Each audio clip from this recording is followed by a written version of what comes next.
मंडळी, आम्ही सांदन valley trek केल्यानंतर रतनवाडी येथील अमृतेश्वर मंदिराला भेट देण्यासाठी जात आहोत। अमृतेश्वर मंदिराच्या बाजूला विष्णू तीर्थ नावाची ही पुष्करणी आहे। या पुष्करणीमध्ये 12 देवळे आहेत आणि प्रत्येक देवळीमध्ये विष्णूच्या चक्रधारी, गदाधारी अशा अनेक मूर्ती आहेत।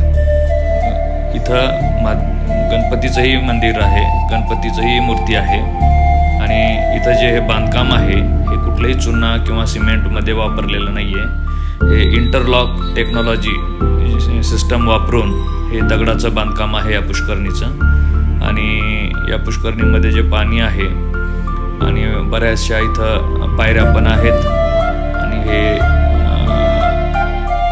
मंदिराच्या जवळ, अगदी जवळ आहे, इथून थोड्याच अंतरावर मंदिर आहे। आणि पुष्करणी आम्ही पाहिल्यानंतर आता आम्ही थोडा मंदिराकडे निघणार आहोत।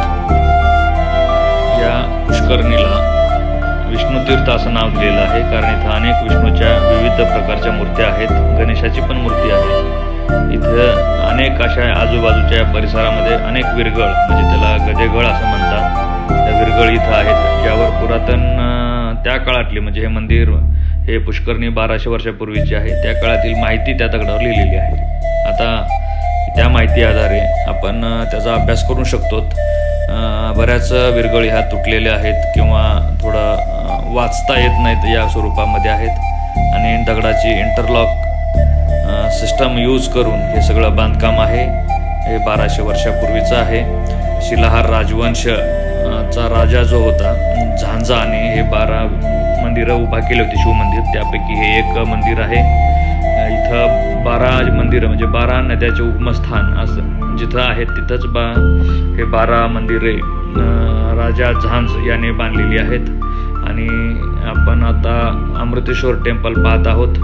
अमृतेश्वर मंदिर हे रतनवाडी या गावात आहे, रतनगडाच्या पायथ्याशी, तालुका अकोला आणि जिल्हा अहमदनगर येथे आहे। या रतनवाडीला येण्यासाठी आपल्याला भंडारदरा जलाशयातून नावेच्या साह्यानं देखील आपल्याला रतनवाडीला येता येतं आणि रस्ताही आहे, डांबरीकरण झालेला। तर हे 1200 वर्षापूर्वी शिलाहार राजवंशातील राजा झांज याने बांधलेलं हे मंदिर आहे आणि अत्यंत सुंदर असं मंदिर आहे।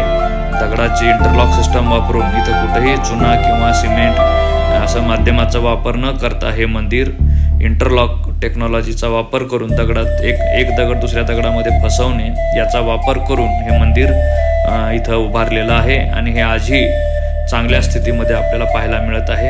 असंच मंदिर आपल्याला हरिश्चंद्रगडावर देखील पाहायला मिळतं। आणि इथलं वेगळं पण म्हणजे इथलं शिवलिंग, या मंदिराचं जे शिवलिंग आहे हे थोडं वेगळं आहे। असं म्हणलं जातं की भगवान विष्णू आणि इंद्र या दोघांनी हे शिवलिंग इथं उभारलेलं आहे। इथं या मंदिराला समुद्रमंथनाचाही इतिहास आहे। ज्यावेळेस समुद्रमंथन झालं होतं त्यानंतर अमृत वाटप झालं होतं आणि त्याचाही इतिहास या मंदिराला आहे। इथली जी कलाकृती आहे याच्यामध्ये अनेक जे चित्र आहेत कोरीव केलेले, हे कलाकृतीमधून समुद्रमंथनाचा इतिहास आपल्याला पाहायला मिळतो। इथं अनेक अशा भगवान विष्णूच्याही मूर्ती आहेत। नंतर या मंदिरावर कोरीव कामामध्ये अनेक नर्तक आणि वादक यांच्याही मूर्ती आहेत। पुन्हा जे म्हणतो ना आपण कीर्तिमुखच्याही अनेक इथं कोरीव मूर्त्या आहेत। कीर्तिमुखबद्दल असं म्हणलं जातं की महादेवाने कीर्तिमुख म्हणजे भक्तांचे पाप खाण्यासाठी ते कीर्तिमुख इथं उभारलेले आहेत। आणि या स्मारकाला, म्हणजे ह्या मंदिराला, अमृतेश्वर मंदिराला राष्ट्रीय स्मारकाचाही दर्जा इथं देण्यात आलेला आहे। या मंदिराला पूर्व आणि पश्चिम असे 2 दरवाजे आहेत। पश्चिमेच्या दरवाजाला 2 नंदी आहेत। इथं वेगवेगळे शिवलिंग पाहायला मिळतात। नंतर हा 1200 वर्षापासूनही आज चांगल्या स्थितीमध्ये मंदिर आढळतं आणि हे मंदिर नक्कीच पाहण्यासारखं आहे। इथं शिवलिंग हे पावसाळ्यामध्ये आता आम्ही उन्हाळ्यामध्ये भेट दिली होती, नाहीतर हे शिवलिंग पूर्ण पाण्याखाली असतं अमृतेश्वर मंदिराचं शिवलिंग।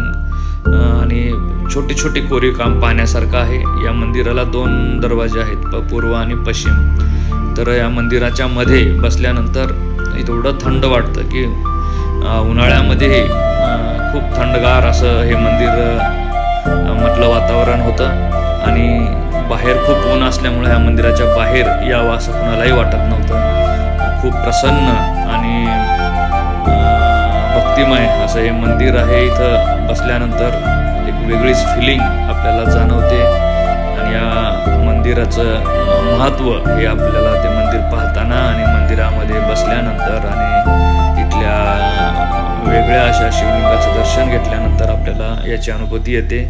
नक्कीच हे मंदिर जे मी खूप दिवसांनी ऐकलं होतं, खूप फेमस आहे, खूप सुंदर आहे.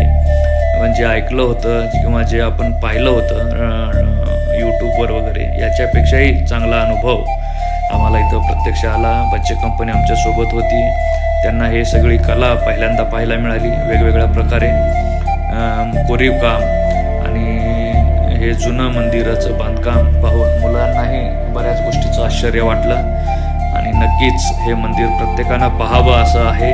कलेचा अद्भुत असा नमुना आपल्याला इथं पाहायला मिळतोय आणि एवढं 1200 वर्षापूर्वीचं मंदिर असूनही चांगल्या स्थितीमध्ये आज हे मंदिर आहे. मंदिरावरील कोरीव काम हे पाहण्यासारखं आहे आणि इथं जे चित्र काढलेले आहेत ते बरेच नर्तक आणि वादक आहेत आणि ह्या मंदिराची कलाकृती पाहिल्यानंतर लक्षात येते की